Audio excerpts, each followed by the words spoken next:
ഇന്നലെ കണ്ടത് അൻവർ ഒരുക്കിയ പൂരമാണെങ്കിൽ ഇന്ന് കണ്ടത് കലാശക്കൊണ്ട് മണിക്കൂറുകൾ മാക്കി നിൽക്കെ കണ്ടത് വൻ റോഡ് ഷോയുമായി UDFന്റെ പൂരമാണ്. ഇടക്കരയിൽ നടന്ന റോഡ് ഷോയിൽ യൂത്ത് കോൺഗ്രസ്, യൂത്ത് ലീഗ് നേതാക്കൾ ഉൾപ്പെടെ ഭാഗമായി. നിലമ്പൂരിൽ നിന്നും റാഫി കരീം തയ്യാറാക്കിയ റിപ്പോർട്ടിലേക്ക്.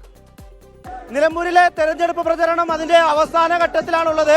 ഇപ്പോൾ നിലമ്പൂരിൽ എടക്കരയിലുള്ള യൂത്ത് മാർച്ചാണ് കാണുന്നത്. യൂത്ത് കോൺഗ്രസും ഒപ്പം തന്നെ KSU നേതാക്കളും ചേർന്നുകൊണ്ടുള്ള മാർച്ചാണ്.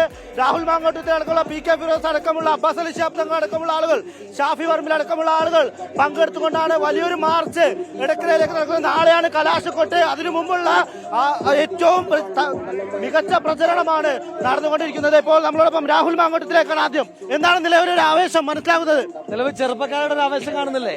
ചെറുപ്പക്കാരുടെ ആവേശം, അവർക്ക് ആവേശമുണ്ട്, സർക്കാരിനോട് പ്രതിഷേധമുണ്ട്.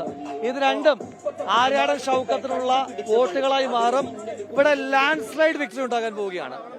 ചെറിയ വോട്ടിനല്ല, ചെറിയ മാർജിനല്ല, ഇവിടെ land slide margin Aryadan Shoukath ജയിക്കാൻ പോവുകയാണ്.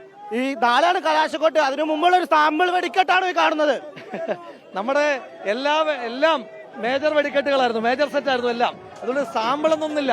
കലാശക്കൊട്ട് ഇതിലും ഗംഭീരാകും. 2 ദിവസമായി കലാശക്കൊട്ടിന് സമാനമാണ് നിലമ്പൂര്. കാരണം ഇന്നലെ പ്രിയങ്ക ഗാന്ധി എത്തുന്നു, ഇന്ന് യൂത്തിന്റെ ഒരു മാർച്ച് കാണുന്നു. നമുക്കതിന് തങ്ങളിലേക്കാണ്. എന്താണ് ഒരു പ്രതീക്ഷ? നിങ്ങൾ കാണുന്നില്ലേ, യുവാക്കള് ഏറെ ആവേശത്തിലാണ്. വമ്പിച്ച ഭൂരിപക്ഷത്തിൽ ആര്യാടൻ ഷൗക്കത്തിനെ വിജയിപ്പിക്കുന്നതിന് വേണ്ടി യുവാക്കൾ രംഗത്തിറങ്ങി കഴിഞ്ഞു. യുവാക്കൾ നേരിടുന്ന ഒരുപാട് പ്രശ്നങ്ങൾ, അത് ഗവൺമെന്റ് ഒരിക്കലും ഒരു യുവ സൗഹൃദ ഗവൺമെന്റായി മാറിയില്ല എന്നത് ഒരു വാസ്തവമാണ്. അതിനെതിരെയുള്ള ശക്തമായ ഒരു വിധിയിലെഴുത്തിലായിരിക്കും